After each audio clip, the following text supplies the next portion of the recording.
இன்றைய நாளிலே 12 ராசியினருக்கும் மிக சிறப்பாக பிரார்த்திக்கின்றேன். நன்றி, வணக்கம். இன்றைய ஆன்மீக தகவல்: பற்றுக பற்றற்றான் பற்றினை, அப்பற்றை பற்றுக பற்றுவிடற்கு. திருக்குறள்.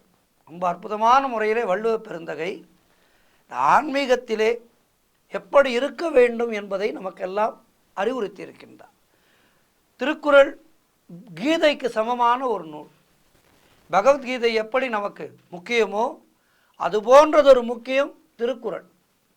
இந்த பற்று பந்தம் என்பதெல்லாம் ஆன்மீகத்திற்கு தடையா என்று பார்த்தால் அதை பற்றித்தான் இன்றைய நாளிலே நாம் ஆன்மீக தகவலிலே பார்க்க இருக்கின்றோம். பற்று பந்தம் பாசம் இவை ஆன்மீகத்திற்கு தடையா? ஒருவன் ஆன்மீகத்திலே உயர வேண்டும் என்றால் இதையெல்லாம் விட்டால்தான் உயர முடியுமா? பற்று என்பதும் பந்தம் என்பதும் ஒரே பொருள் தரும் சொற்கள் தான் என்றாலும் பற்று என்பது ஆன்மீகத்திற்கு தடை. முதலிலே பற்று என்றால் என்ன, அதை பற்றி தெரிந்து கொள்ள வேண்டும். ஆன்மீகத்திலே உயர்ந்த பலரும் குடும்பம், பிள்ளை, நண்பர், சுற்றம், உறவு முதலியவையே பற்று. இவற்றை அனைத்தையும் விலக்கி ஏதோ ஒரு பரதேசியைப் போல அனாதையைப் போல திரிவது பற்று அற்ற நிலை என ஒரு தவறான பிம்பத்தை உருவாக்கி இருக்கின்றார். உங்களுடைய குழந்தை உங்கள் முன்னால் உள்ளது. அதனை தூக்கி மடியிலே வைத்து கொஞ்ச வேண்டும், உச்சி முகர வேண்டும், விளையாட வேண்டும். அது பற்று கிடையாது. நீங்கள் அலுவலகத்துக்கு சென்ற பின்பு உங்கள் முன் இல்லாத எங்கேயோ இருக்கின்ற குழந்தையை நினைத்து மனதிலே கற்பனையாக சந்தோஷமடைந்தால் அதற்கு பெயர்தான் பற்று. அதாவது உங்கள் முன்னாலே நிஜத்திலே எது இருந்தாலும் அதோடு உறவாடுவது என்பது பற்று அல்ல. ஆனால் இல்லாத ஒன்றை மனதால் நினைத்து சிந்தனையால் கற்பனை செய்தால் அதற்கு பந்தம் பற்று எனப்படும். உங்களுடைய முன்னால் நல்ல சுவையும் மனமும் மிக்க தின்பண்டம் இருக்கின்றதென்றால் அதனை ருசித்து சாப்பிடுவது என்பது பற்று.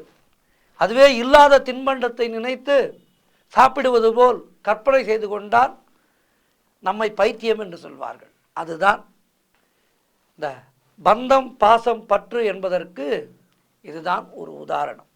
ஆகவே நம்முடைய குடும்பத்தோடு நாம் சந்தோஷமாக இருந்து கொண்டு ஆன்மீகத்திலே ஈடுபடலாம், தவறில்லை. பூஜை செய்யும் போது மனைவியையோ குழந்தையையோ நினைக்கக்கூடாது. பூஜை செய்கின்ற வேளையிலே இறைவனை மட்டுமே நினைக்க வேண்டும். அதுதான் ஆன்மீகத்திலே நம்மை அடுத்த நிலைக்கு அழைத்து செல்லும். ஆகவே பூஜை செய்கின்ற போது இல்லாத ஒன்றை நினைத்து கொண்டு பூஜையிலேயும் மனம் லயிக்காமல் இல்லாத ஒன்றை பற்றிய நினைவிலேயும் இருந்து கொண்டு இரு மனமாக இருந்தால் இதைத்தான் மனம் ஒரு குரங்கு என்று சொல்லி வைத்தார்கள் பெரியோர். அந்த தாவுதலை கட்டி இழுப்பதற்கு நமக்கு என்ன தேவை? ஆத்ம பரிசோதனை தேவை. ஒதுக்க வேண்டியது உலகத்தை அல்ல, நம்முடைய கற்பனைகளை நாம் ஒதுக்க வேண்டும். கற்பனை என்பது கடந்த கால இயக்கங்களோ அல்லது எதிர்கால பயமோ இருந்தால்தான் வரும். நிகழ்காலத்திலே நாம் வாழ்ந்து வருகின்றோம் என்றால் அந்த கற்பனை என்பது சிறிதும் இருக்காது. கற்பனையிலே சதா வாழ்வதால் வாழ்க்கையிலே எதுவுமே மாறாது. ஆனால் வாழ்க்கை பறிபோய்விடும். ஆகவே கற்பனையாக ஏதோ ஒன்றை நினைத்து கொண்டே வாழ்க்கையை நடத்துவது என்பது நமக்கு பலவிதமான சிக்கல்களை உருவாக்கிவிடும். ஆன்மீகத்திலேயும் நம்மால் அதிகமாக வளர முடியாமல் செய்துவிடும். ஆகவே நான் சொன்ன அந்த திருக்குறளை மனதிலே வைத்து கொள்ள வேண்டும். பற்றுக பற்றற்றான். இந்த திருக்குறளில் நமக்கு பலவிதமான செய்திகளை நமக்கு சொல்கின்றது.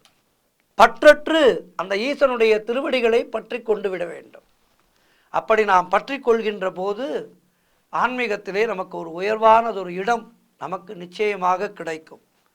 வயதாக இந்த பந்தம் பாசம் என்பதையெல்லாம் கொஞ்சம் கொஞ்சமாக உதறிவிட்டு தாமரை இலை தண்ணீர் போல் இருக்க வேண்டும். அப்படி இருக்கும்போது நம்முடைய அந்திம கால வாழ்க்கை என்பது இனிதாக இருக்கும்.